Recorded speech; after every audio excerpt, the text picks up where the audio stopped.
기뻐하시는 곳으로 인도하시는 그 주님께 감사한 마음으로 찬양드리는 귀한 시간 갖도록 하겠습니다.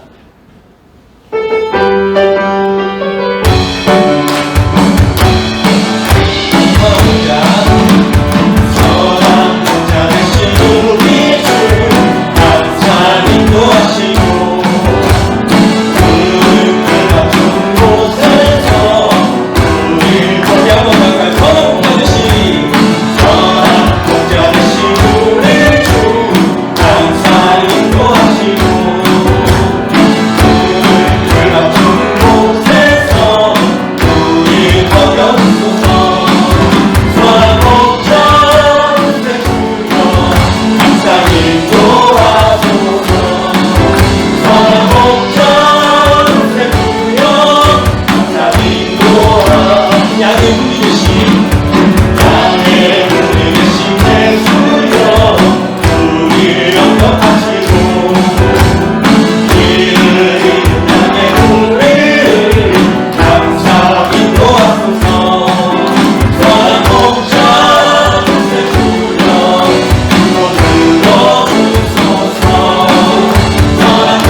우리에게 매일매일 모든 순간에 사랑한다 말씀하고 계십니다.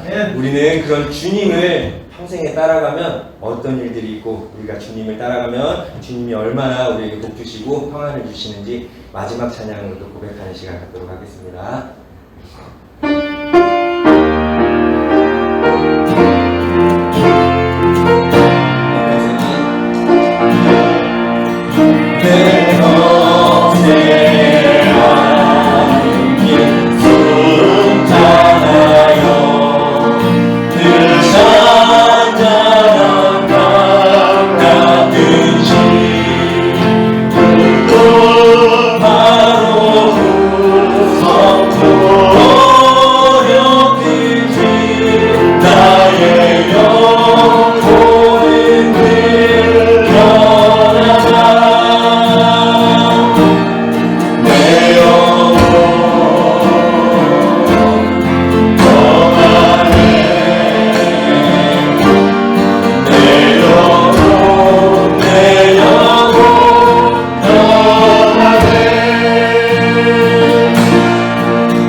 예수 그리스도로 환영하며 사랑합니다. 모두 일어나셔서 우리 함께 걸어요 찬양합니다. 우리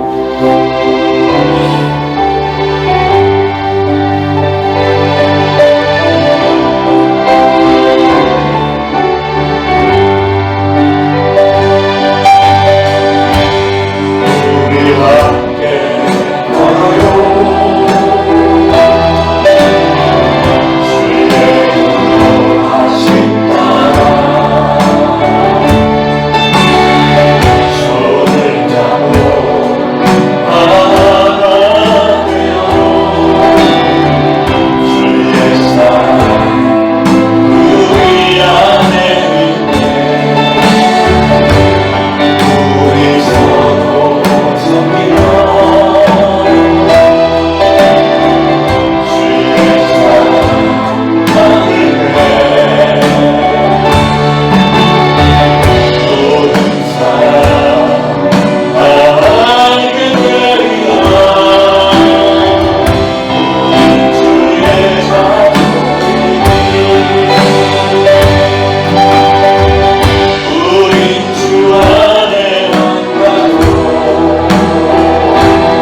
불새로 지존하신 주님 이름 앞에 찬양합니다.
내 부모를 공경하라. 그리하면 내 하나님 여호와가 내게 준 땅에서 내 생명이 길리라. 내 아들아, 내 아비의 훈계를 들으며 내 어미의 법을 떠나지 말라. 이는 내 머리에 아름다운 관이요 내 목에 금사슬이니라. 너를 낳은 아비에게 청종하고 내 늙은 어미를 경히 여기지 말지니라. 내 부모를 즐겁게 하며 너를 낳은 어미를 기쁘게 하라. 자녀들아, 주 안에서 너희 부모에게 순종하라. 이것이 옳으니라. 내 아버지와 어머니를 공경하라. 이것은 약속이 있는 첫 계명이니 이로써 내가 잘되고 땅에서 장수하리라. 아멘. 우리 다 같이 합심해서 각자 하나님 앞에 참회의 기도 올리겠습니다. 기도합니다. 하나님 아버지, 은혜를 감사를 드립니다. 오늘도 거룩한 주일에 하나님의 존전에 나온 사랑하는 성도들이 하나님을 사랑하며 하나님에게 충성을 다짐하며 이 거룩한 자리에 섰습니다. 이 시간은 참회하는 시간, 우리 하나님의 거룩하신 임재 앞에 서 있는 저 자신의 모습은 영락없는 죄인인 것을 고백하며 하나님, 저희들의 예배를 기쁘게 받아주시길 소원합니다. 그러나 정말 저 안에 있는 이 죄로 인하여서 우리 하나님이 우리의 죄의 문제를 해결해 주시려고 정말 2000년 전에 독생자 예수 그리스도를 이 땅에 보내주셨는데, 예수님께서 나의 죄를 대신하여 흘려주신 보혈의 공로로 제가 오늘 죄사함을 받았고 하나님의 자녀가 되었음을 감사를 드립니다. 우리 사랑하는 성도들이 모두가 다 예수 그리스도를 구주로 영접하고 내 안에 예수 그리스도의 보혈이 있게 하나님께서 우리를 보시면서 죄 없다 칭하여 주시고 그래서 우리의 예배를 기쁘게 봐주시는 그 믿음으로 나왔사오며, 하나님, 우리 사랑하는 성도들 구분 살피시고 이 시간 중심에서 정말 진정으로 회개하는 우리 사랑하는 성도들 참회하는 영을 더하여 주시고 우리 하나님께서 우리의 기도를 들으시고 우리의 연약함을 불쌍히 여기시며 깨끗하게 죄를 사하여 주시고 이제는 죄 없다 칭하여 주시고 우리가 올려드린 예배가 가야 하나님을 기쁘시게 하는 예배가 되어지고, 그래서 하나님의 기뻐하심이 우리에게도 예배를 통해서 화감이 되어지고 정말 위로받고 능력의 장중에 우리 하나님을 배우며 이 예배를 통하여서 오로지 하나님께서 영광 받아 주옵소서. 예수 그리스도의 이름으로 간절히 기도합니다. 아멘. 아멘. 다 같이 착석하시고 함께 기도하시겠습니다. 세세무궁토록 우리의 찬양과 영광과 존귀를 받으시기에 합당한 하나님을 이 시간에 찬양합니다. 사랑하는 성도들이 거룩한 주일에 하나님의 존전에 모여서 오로지 하나님을 배우며 오로지 예수 그리스도만이 나의 구주이심을 고백을 하면서 신령과 진정으로 정성을 다하여 예배를 드리려고 합니다. 성령님 이 자리에 강하게 임재하여 주시고 이 자리에 나온 사랑하는 성도들 한 사람 한 사람의 정성을 좋게 여기시고 저희들이 올려드리는 찬양 기뻐하시며 저희들이 올려드리는 기도 하나님은 귀담아 들으시면서 응답하여 주실 줄로 믿습니다. 내 귀에 들린 대로 내가 행하리라 하신 그 믿음으로 사랑하는 성도들이 간절한 손으로 올려드리는 기도가 하나님의 보좌를 움직이며 하나님께서 우리의 삶에 개입하시며 길을 열으시고 지경도 넓혀주시기를 소원합니다. 저희들이 올려드린 예배가 하나님에게 상달이 되어지고 기쁘게 여김을 받기를 소원합니다. 사랑하는 성도들이 오늘 하나님의 전에 나와서 하나님을 사랑한다고 고백을 하며 충성을 다짐합니다. 정말 순수한 믿음으로 나왔사오매 우리 하나님 좋게 여기시고 이 예배를 통해서 하나님께서 예비해 주신 모든 축복과 은혜를 받아 누리기를 소원합니다. 우리 하나님께서 10여 년 전에 우리 초대신앙교회를 세워주실 때 많은 비전을 주신 것을 감사합니다. 예배에 성공하는 교회, 양육에 충성하는 교회, 선교에 앞장서는 교회가 되라고 하셨는데 나름대로 열심히 달려왔습니다만 아직 많이 약합니다. 하나님 저를 긍휼히 여겨주시고 빈자석이 많습니다. 채워주시고 또 하나님께서 보내신 일꾼들과 더불어 손에 손을 잡고 우리 하나님의 영광을 위해서 주신 사명을 감당하는 저희들이 되어질 수 있도록 성령님 역사하여 주시기를 원합니다. 우리 초대신앙교회 이 공동체를 하나님께서 사랑하시고 축복하여 주시고 이 마지막 때에 들어서 귀하게 사용하여 주시기를 소원합니다. 우리 각 교육부서마다 올려드린 예배 역시 동일하게 우리 하나님께서 좋게 여기시고 은혜와 축복을 더하시며 특별히 저희들에게 맡겨주신 수많은 어린 심령들과 젊은이들 그들의 예배 가운데서도 성령은 강력하게 역사하시고 성령의 역사 가운데 저들이 예수 그리스도를 영접하고 또 저들 중에 귀한 주의 종들도 나오고 선교사들도 나와 주님의 일을 잘 감당할 수 있도록 도와주옵소서. 전 세계는 지금 전쟁의 소용돌이 가운데 정말 홍역을 치르고 있습니다. 수많은 천재지변들이 저희를 괴롭히고 각 나라들마다 정말 혼탁한 그런 정치 상황 가운데 몸부림을 치는 사람들이 많고 우리나라 역시도 예외가 아니어서 정말 고통 가운데 있습니다. 그러나 성령님께서 강력하게 역사하여 주시어서 그런 와중에도 저희들 믿음 잘 지키며 우리 주님 오실 그날 얼마 남지 않은 이때 최선을 다해서 복음의 사명을 감당하게 하옵소서. 부족한 종이 오늘도 말씀 들고 섰사오니 성령님께서는 기름 부으시고 우리 하나님의 뜻을 잘 전달할 수 있도록 역사하시며 듣는 모든 귀를 복되게 하시며 선포되는 말씀이 우리의 신앙을 정말 부쩍 성숙해질 수 있도록 붙들어 주시고 예배를 통해서 오로지 하나님께서 영광 받아 주옵소서. 예수 그리스도의 이름으로 간절히 기도합니다. 아멘. 나는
사무엘하 18장 32절과 33절 우리 같이 한 목소리로 봉독하시겠습니다.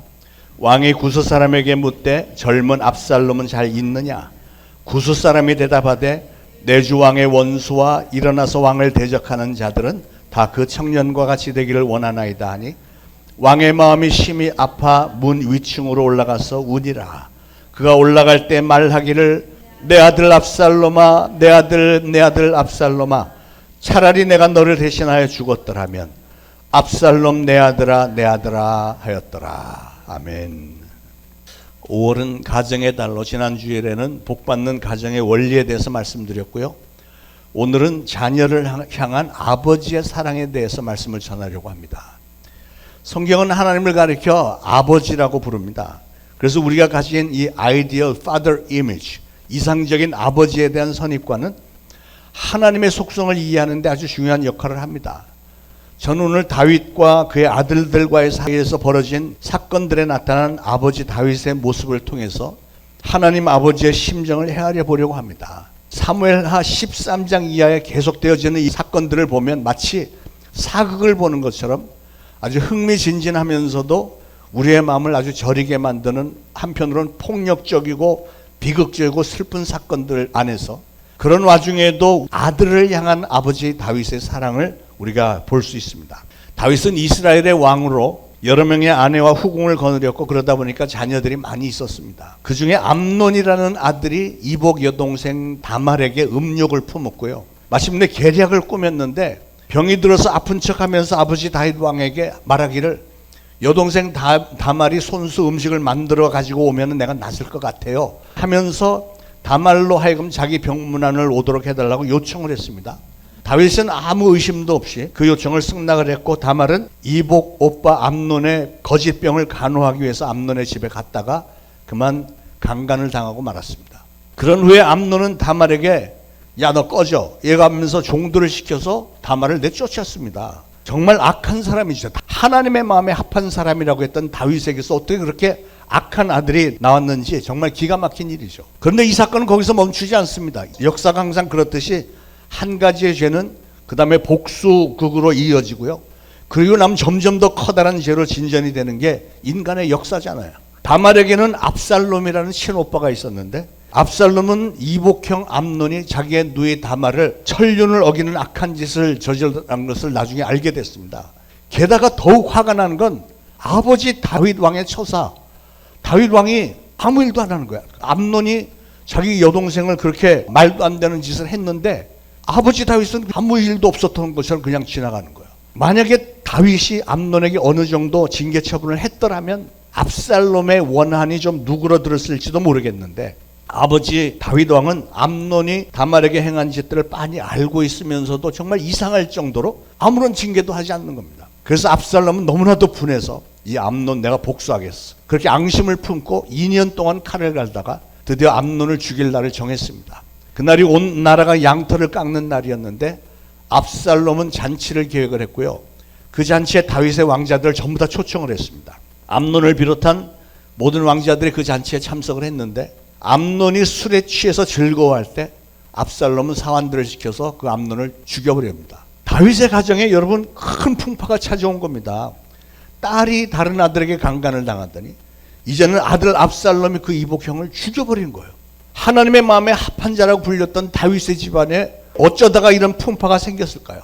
도대체 하나님은 특별히 사랑하신다는 다윗의 가정에 왜 이런 풍파를 허용을 하셨을까? 곰곰이 묵상을 하다가 제가 탁 하고 깨달아지는 게 있었어요. 그게 뭐냐면 그거는 하나님의 심정을 다윗에게도 알게 해주려고 그러신 거구나 하는 걸 깨닫게 됐어요. 우리 아버지 되시는 하나님은 정말 복잡하게 돌아가는 인간 세상의 이 죄악과 멸망의 역사를 내려다보면서 얼마나 속이 터져 하시고 얼마나 막 가슴 답답해 하시고 가슴을 뜯고 계신지. 그런데 인간들 그렇게 죄악에 관영하는데도 그럼에도 불구하고 하나님은 우리를 여전히 사랑하시는 모습, 이런 거를 보여주기를 원하시는구나, 이게 깨달아지는 거예요. 사랑하는 여러분, 우리가 우리의 죄로 인해서 우리가 고통당할 때 우리 하나님은요 우리가 고통당하는 것보다 한 10갑절 20갑절 더 고통스러워 하신다는 사실을 아시길 바랍니다. 왜냐하면 그만큼 하나님은 우리를 사랑하시니까요.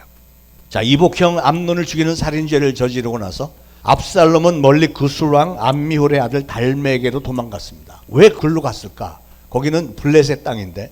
그런데 사무엘하 3장 3절에 보니까 달메는 압살롬의 외할아버지예요. 외할아버지. 13장 37절에 보면 압살롬은 달메게로 갔고 그때부터 다윗은 날마다 그 압살롬을 말미암아 슬퍼했다고 그랬습니다.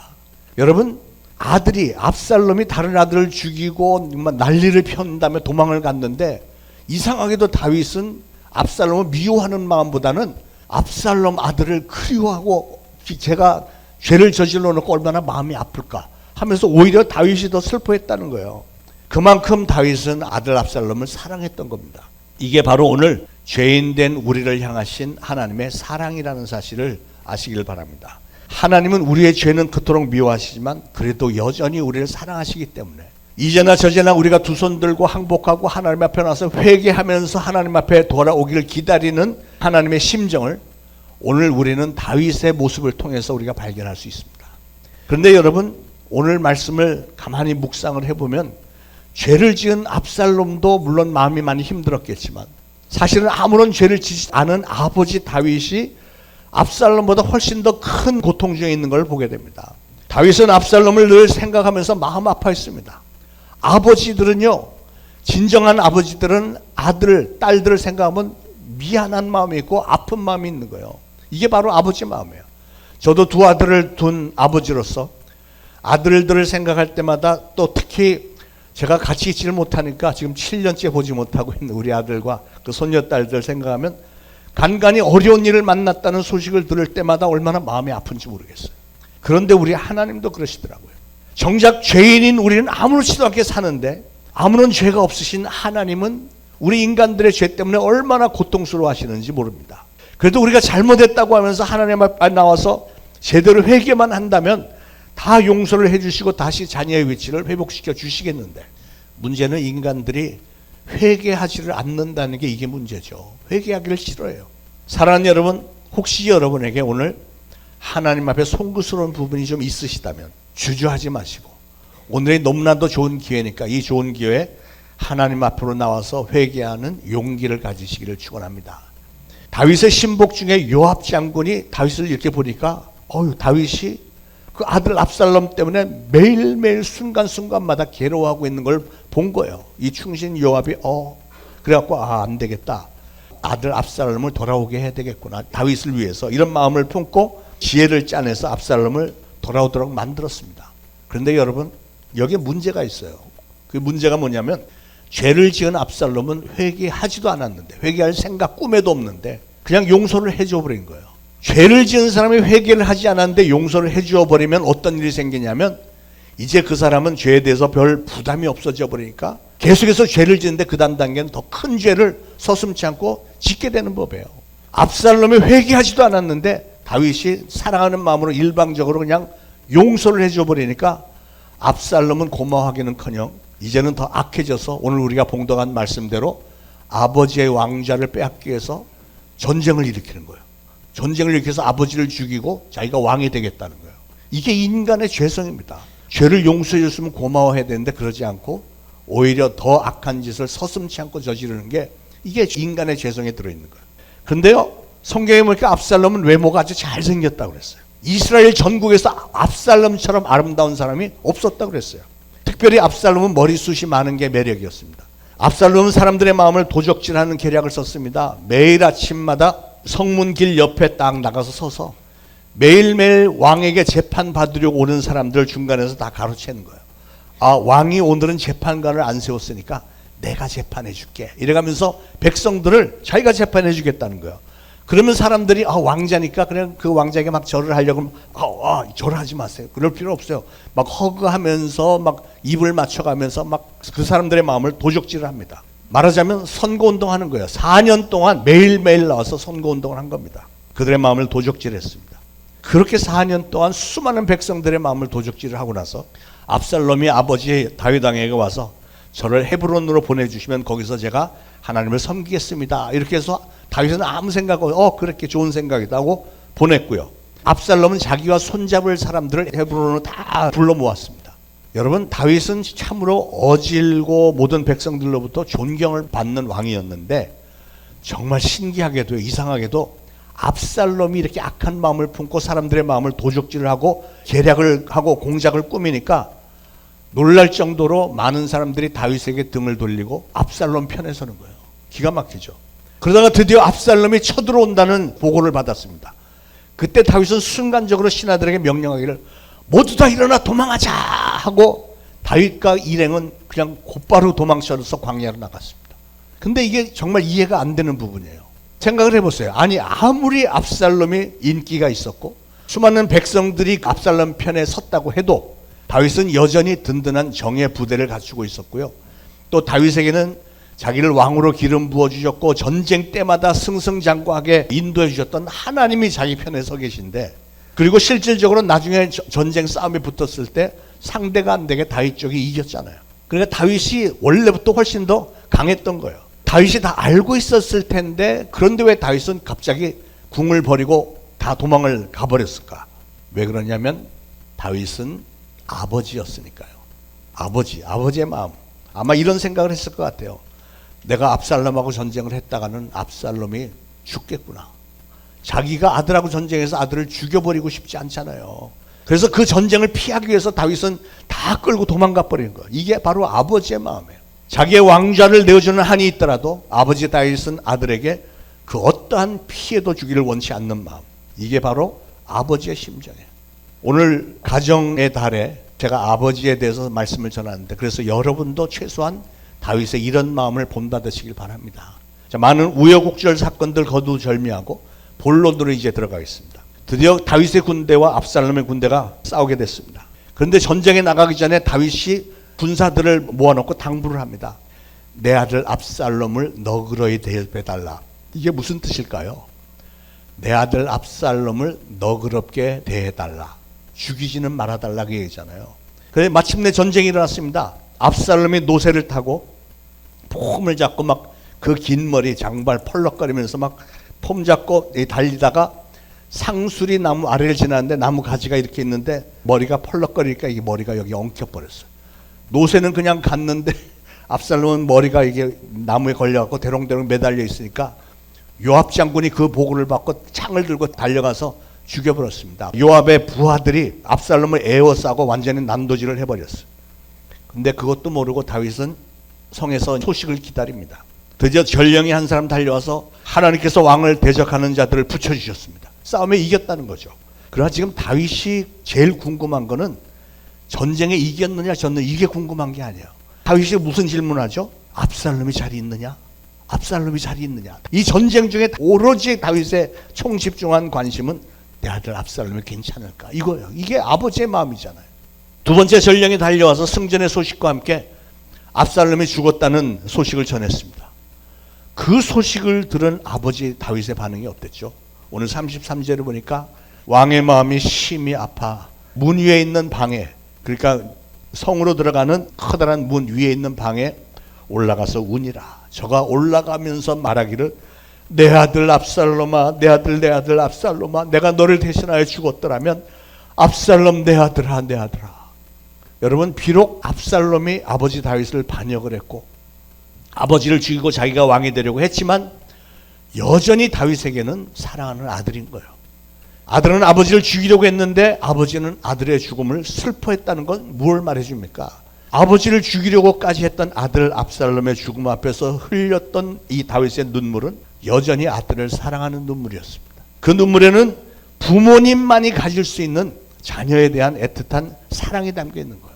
아버지를 죽이려고까지 하면서 대적했던 아들이었지만 아버지는 아들을 미워할 수가 없어요. 차라리 내가 죽었더라면 좋았을 것을. 이 말은 내 목숨보다 내 아들의 목숨이 더 소중하다는 그런 아버지의 눈물 아닙니까?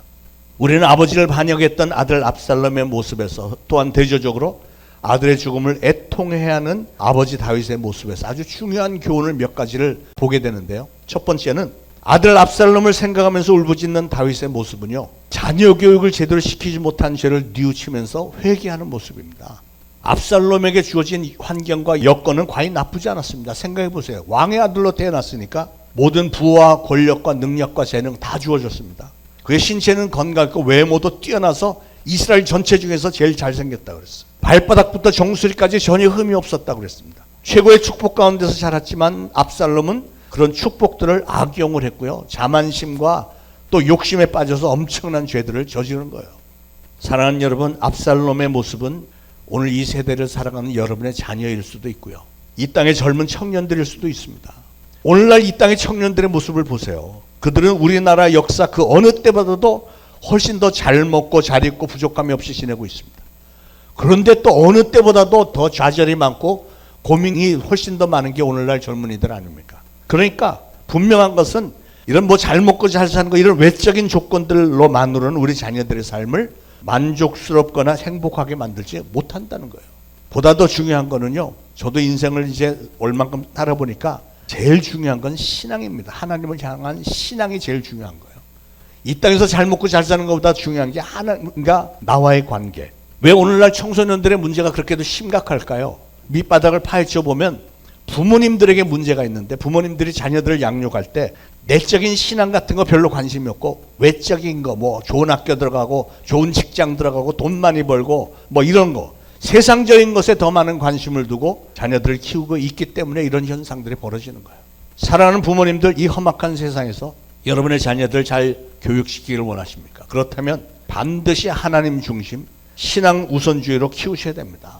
여러분들이 자녀들이 공부를 잘하면 뭐 좋은 일이긴 하지만 학업은 조금 중간치기만 해도 괜찮습니다. 뭐 꼭 1등을 해야만 세상에서 성공하나요?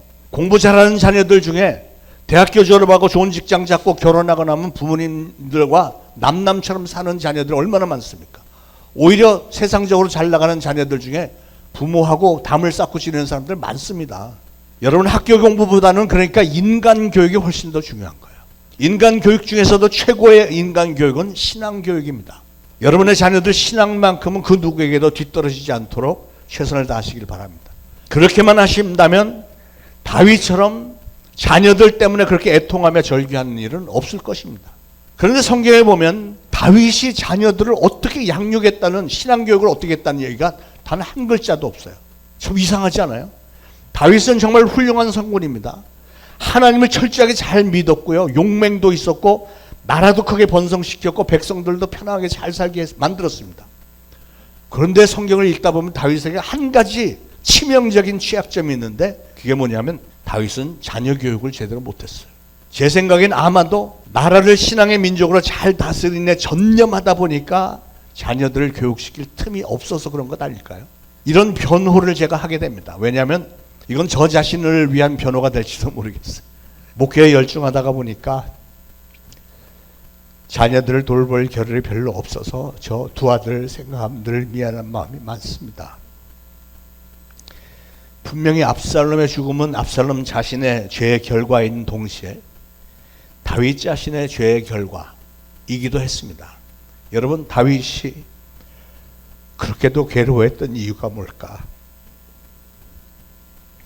압살롬이 그렇게 된 거는 바로 자신의 잘못이라고 하는 죄책감이 있는 거예요.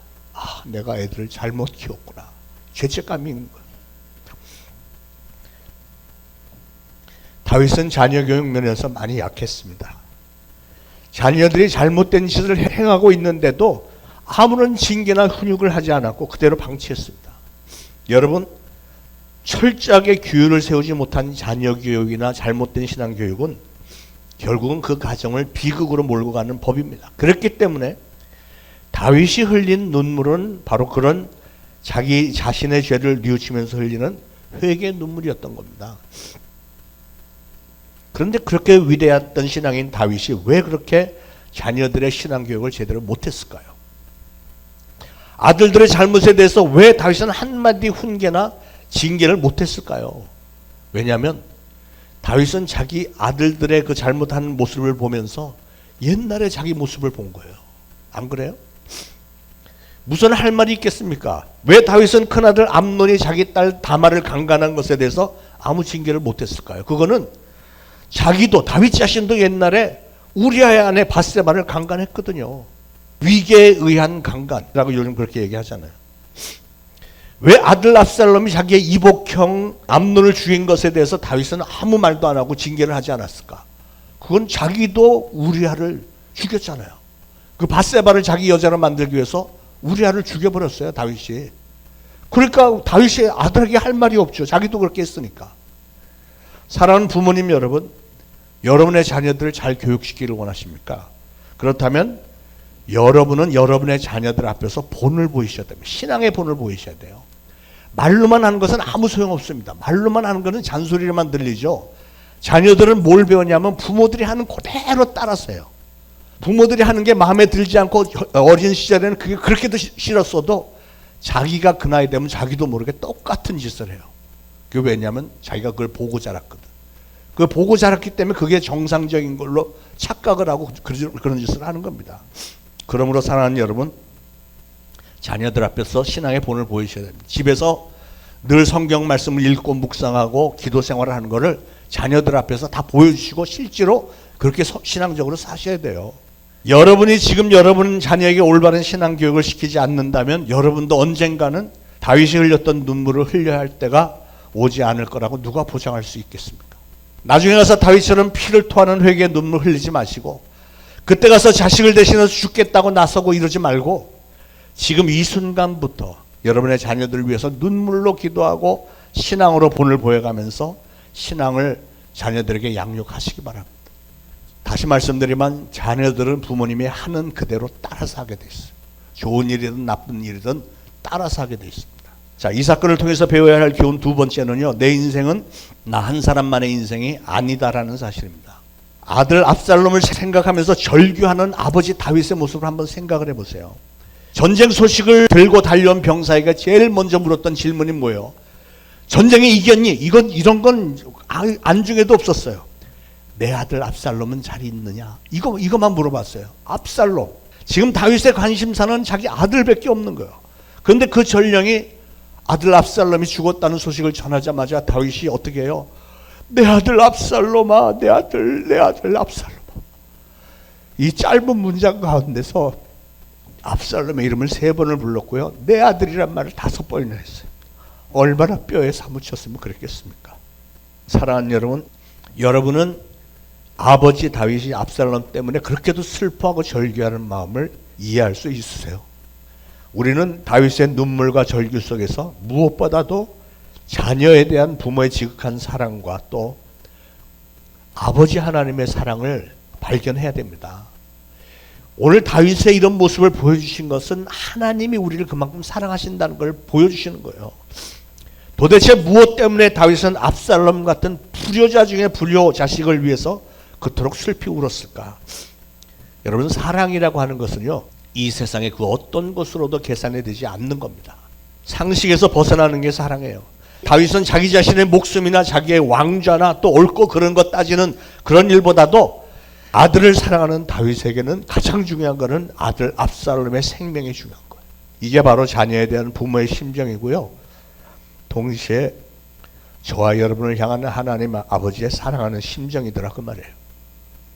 사랑하는 여러분, 우리를 사랑하시는 하나님 아버지는 여러분 한 분 한 분을 천하보다도 귀하게 여기시는 줄 믿으시기 바랍니다.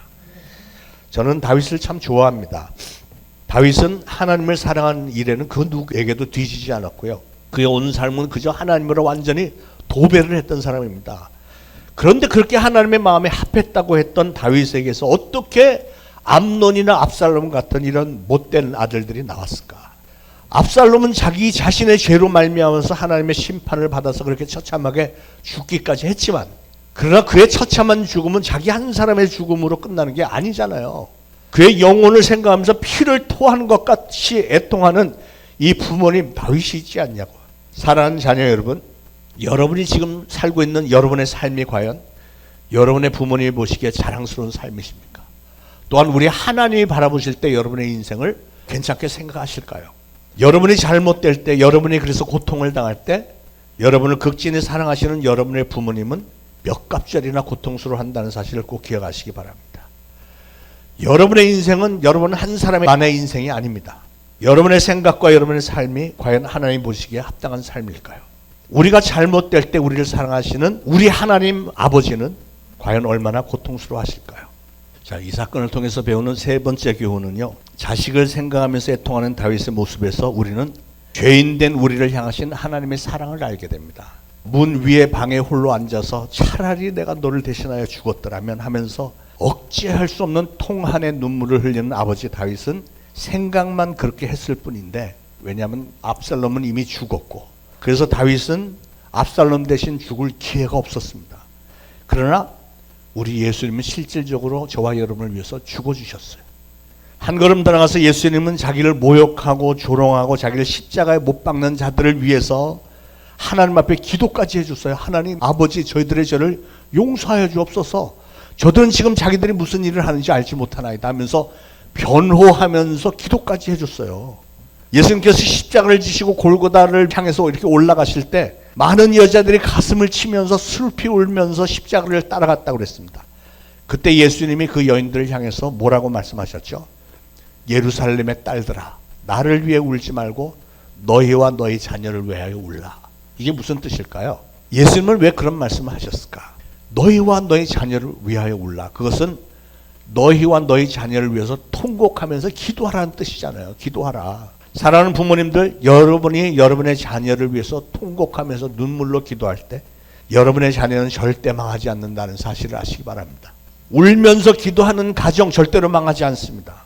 오늘 여러분의 자녀들에게 닥친 위기나 가정의 위기를 극복하는 최선의 방법은 바로 여러분 자신과 여러분의 자녀들, 여러분의 가정을 위해서 눈물로 통곡하면서 기도하셔야 돼요. 그게 신앙인들이 해야 할 일이잖아요. 사랑하는 여러분, 특별히 자녀를 가진 부모님들, 여러분은 지금 여러분의 자녀들을 위해서 어떤 눈물을 흘리고 계십니까? 신앙으로 지도하지 못한 여러분의 잘못을 뉘우치면서 회개하는 눈물을 좀 흘리십니까? 다윗이 아들 압살롬을 위해서 흘렸던 눈물처럼 돌이킬 수 없는 일에 대한 후회와 통한의 눈물입니까? 그거는 조금 늦었어요. 늦기 전에 했어야죠.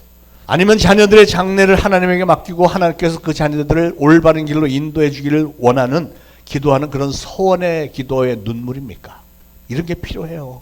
우리가 잘 아는 망나니 어거스틴이 성 어거스틴이 될 수 있었던 것은 그의 어머니 모니카의 눈물로 범벅이 된 기도가 있었기 때문이었습니다.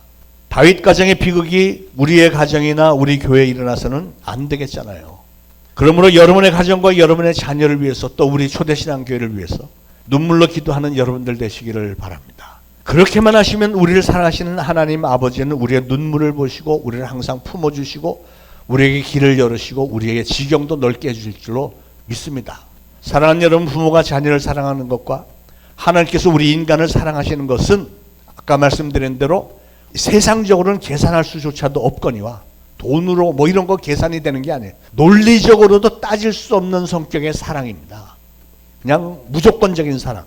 우리가 고통을 당할 때 하나님은 우리보다도 훨씬 더 고통스러워하세요. 아들들 사이에서 일어나는 비극을 바라보면서 참을 수 없는 고통으로 절규하는 다윗의 모습 보셨잖아요. 하나님의 심정이 그와 똑같다는 겁니다. 여러분이 오늘 견디기 힘든 고통 중에 있다 할지라도 온 우주를 창조하셨고 저와 여러분을 만들어 주셨고 이 땅에 우리를 보내주신 그 하나님이 지금도 여러분을 극진히 사랑하신다는 사실을 꼭 믿으시고요. 항상 어떠한 상황에서도 힘과 용기와 능력이 넘치게 되기를 예수 그리스도로 축원을 드립니다. 기도하겠습니다. 사랑과 은혜가 풍성하신 하나님 아버지, 오늘도 하나님의 품을 떠난 심령들을 향해서 어서 돌아오라, 어서 돌아오라 간절하게 부르시는 주님의 음성을 듣게 해주심을 감사합니다. 하나님의 마음에 합한 자 다윗에게도 하나님 아버지의 심정을 허락해 주셔서 그를 통해 하나님의 심정을 볼 수 있게 해주심을 감사드립니다. 우리 죄 많은 인생들 참으로 하나님 앞에 서기 부끄러운 존재들이지만 그럼에도 불구하고 끊임없이 사랑해 주시고 참고 기다려 주심을 감사드립니다. 오늘 말씀을 통해서 수많은 심령들이 하나님의 끝이 없는 사랑을 깨닫고 통회자복 회개하며 주님의 품으로 돌아온 역사를 일으켜 주시기를 간절히 소원합니다. 성령 저희들로 하여금 항상 하나님의 사랑을 늘 인식하면서 하나님 보시기에 합당한 삶을 살 수 있도록 죄를 떠나지 마시고 저희와 항상 동행하시며 은혜 베풀어 주옵소서. 예수 그리스도 이름으로 간절히 기도합니다. 아멘. 자, 말씀 생각하시면서 우리 찬송가 527장 부르면서 준비하신 예물 바치겠습니다.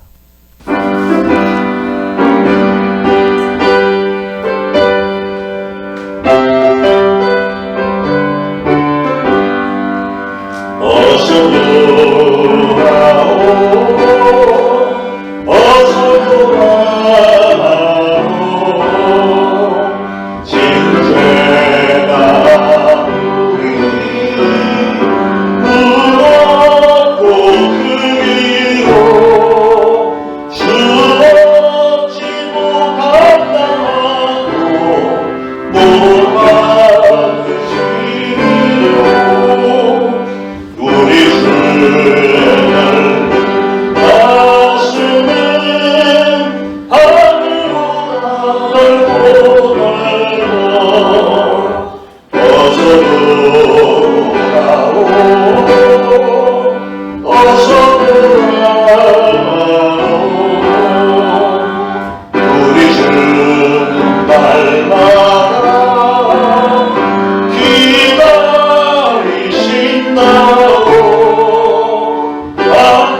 감사합니다. 오늘도 하나님의 전에 예물을 바칩니다.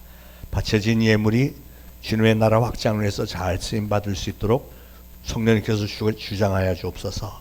바친 모든 손길들 꼭 기억하셔서 저들이 이 땅에서 손으로 행하는 모든 일들 위해 많은 열매들 있게 하시고 각 가정들마다 궁핍함이 없도록 항상 하나님께서 곡간으로 채워주시되 하늘의 귀한 이슬과 땅의 기름진 것들로 가득 채워주시고 하나님을 믿고 따르는 하나님의 자녀들이 마땅히 받아 누려야 할 축복을 저희들도 누리게 하시고 우리가 늘 기억하면서 하나님께 늘 감사하며 더 영광 돌리게 하옵소서. 예수 그리스도 이름으로 간절히 기도합니다. 아멘. 자, 교회 소식 전에 몇 가지 좀 먼저 말씀드리겠습니다. 우리 세 가족이 계신데 우리 한만수 안수 집사님, 이영숙 권사님, 우리 그 정지훈 전도사님의 장인 장모님이신데 우리 교회 출석하기로 하셨다고 얘기를 들었습니다. 잠깐 일어나시면 우리 박수로 환영하겠습니다. 할렐루야. 자, 우리 모두 일어나셔서 환영하겠습니다.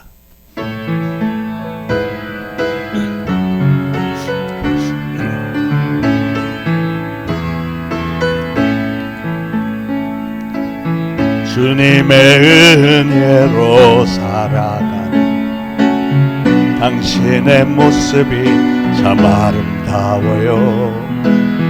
주님의 사랑을 나누어주는 당신의 모습이 너무 아름다워요. 하나님을 감동시키고 세상을 변화시키니 당신은 이 세상에 필요한 사람, 당신은 이 세상에 필요한 사람, 하나님이 좋아하는 사람, 하나님이 좋아하는 사람. 당신 때문에 어두운 세상이 사랑으로 가득 차지요. 오, 당신 때문에 하나님께서 더욱 영광 받으시지요. 할렐루야. 환영합니다. 감사합니다. 자, 반가운 소식이 또 있습니다. 우리 사랑하는 전종영 집사, 연민지 집사 가정에서 지난 금요일에 아들을 순산했습니다. 3명이 광복이었는데 연민지 집사가 아기 낳자마자 뭐 영상 막 올리고 아기 사진 올리고 저한테 문자하고 저도 축하한다고 했더니 계속 뭐 아기 낳은 사람이 당일날 그렇게 하는 거 처음 봤어요. 얼마나 좋았으면. 아기가 굉장히 예쁘고 아주 좋습니다. 이제 좀 있으면 또 우리 한은성 사모 또 아기 정전 전사님 얘기 또 나오기로 돼 있고 이모저모로 좋은 일들이 많습니다. 그런가 하면 한 가지 또 서운한 얘기도 있는데 그동안 한 달 동안 우리 같이 예배드리고 매일 새벽 기도에 뜨겁게 기도해 주신 우리 이정혜 권사님 잠깐 일어나시죠. 이번 주 중에 또 그리스로 다시 돌아가실 텐데 갔다가 또 다시 오실 겁니다. 잘 다녀오시라고 박수 한번. 감사합니다. 우리 이정혜 권사님은 1년 전에 우리와 같이 예배드렸던 이정심 권사님의 동생 되세요. 기억하시겠지만. 자, 교회 소식 알려드립니다. 이번 토요일에 우리 봄 바자회, 토요일에 바자회 있으니까 많이들 협조 바랍니다. 물건도 더 많이 기증해 주시고 8시부터 남자들은 와서 셋업 이렇게 도와주시고 남자 여자 구분하지 않습니다. 다 와서 도와주시고 하루 종일 우리가 바자회 하면서 돈을 버는 게 중요한 게 아니고 바자회 하면서 우리 아주 분위기 좋게 하고 또 물건 사러 오시는 분들에게 막 이렇게 호의도 베풀고 뭐 깎아달라고 하면 팍팍 깎아줘가면서 우리 교회 전도 차원에서 하는 거니까요. 많이들 협조 바라겠습니다. 자, 음향실, 영상실 자원봉사 찾고 있으니까 자원해 주시기 바라고 다음 월요일 5월 18일에 우리 한국 노예, 봄노예 가시는데 우리 정지현 전도사님 강도사가 오십니다. 잘 볼 수 있도록 여러분 기도로 후원해 주시기 바라고 오늘도 노방전도 나가니까 많이들 동참해 주시고 각 부서별로 각 부서 목장 노방전도 신청을 받는다 하니까 많은 협력을 바랍니다. 자, 모두 일어나셔서 찬송가 545장 1절과 3절만 부르시고 축도 예배 마치겠습니다.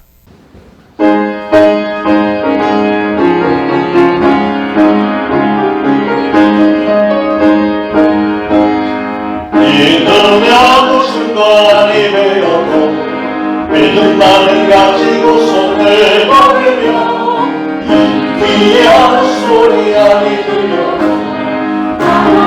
약속 위에 소리라 걸어가세 믿음 위에 서서 나가세 의심 버리고 걸어가세 믿음 위에 서서 눈과 귀에 아무 증거 없어도 주님의 거룩함을 보는 자야 주 하나님 아버지는 참 믿는다 그 귀한 모든 약속 믿는 자에게 능치 못할 무슨 일이 있을까 걸어가세 믿음 위에 서서 나가세 의심 버리고 걸어가세 믿음 위에 서서 눈과 귀에 아무 증거 없어도